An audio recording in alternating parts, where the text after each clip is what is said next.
ടാൻസാനിയയിലെ സമയം ഒരു 9 മണിയോട് അടുത്താണ് നമ്മൾ ദാരസലാമിൽ എത്തുന്നത്.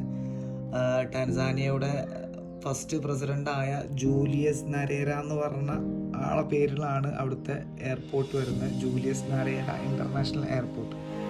എമിഗ്രേഷനും പുറത്തിറങ്ങാനും വലിയ പ്രശ്നങ്ങളൊന്നും ഉണ്ടാവില്ല. വളരെ ഈസി ആയിട്ട് തന്നെ നമുക്ക് പുറത്തിറങ്ങാൻ പറ്റി. പുറത്ത് നമ്മളെ മിനി ചേച്ചി എന്ന് പറഞ്ഞ മലയാളിയായ ചേച്ചി നമ്മളെ വെയിറ്റ് ചെയ്തിരിക്കുന്നുണ്ട്. ചേച്ചിയും ഫാമിലിയൊക്കെ 16 വർഷത്തോളമായിട്ട് ടാൻസാനിയയിൽ തന്നെയാണ് ജീവിക്കുന്നത്. അപ്പം നേരെ ചേച്ചിയുടെ വീട്ടിൽ പോയി.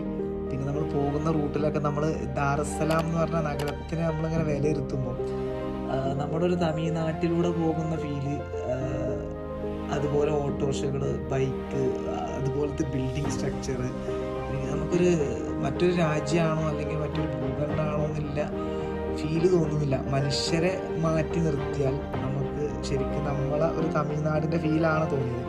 എന്തായാലും നമ്മൾ ചേച്ചിയുടെ വീട്ടിൽ പോയി നല്ല ഫുഡൊക്കെ അടിച്ച് പിന്നെ ദാരസലാമിൻ്റെ ചെറിയ കാഴ്ചകളൊക്കെ കണ്ട് ഇറങ്ങി ഒരു രാത്രിയോടടുത്ത് നമ്മൾ ഡൈനിങ് പാരഡൈസ് എന്ന് പറഞ്ഞാൽ നമ്മുടെ ശ്രീജേഷ് ഏട്ടൻ എന്ന് പറഞ്ഞ ആളുണ്ട്. നമ്മുടെ കണ്ണൂരുകാരനാണ്.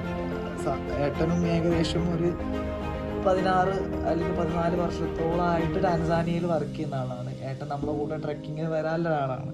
അപ്പോൾ ഏട്ടൻ്റെ അടുത്ത് പോയി ഏട്ടൻ്റെ റെസ്റ്റോറൻറ്റ് നല്ല ഫുഡ് അടിച്ച് നമ്മളെ സൗത്ത് ഇന്ത്യൻ രീതിയിലുള്ള കുറേ ബ്രേക്ക്ഫാസ്റ്റും ഫുഡും, പിന്നെ ഏറ്റവും രസം നമ്മളെ അടിച്ച പൊറോട്ട, കേരള പൊറോട്ടയും, പിന്നെ നല്ല ഫുഡൊക്കെ അടിച്ചതിന് ശേഷം നമ്മൾ അന്ന് സ്റ്റേ ചെയ്തത്, നമ്മളൊരു 3 പേര് സ്റ്റേ ചെയ്തത് ഏട്ടൻ്റെ ഫ്ലാറ്റിലായിരുന്നു.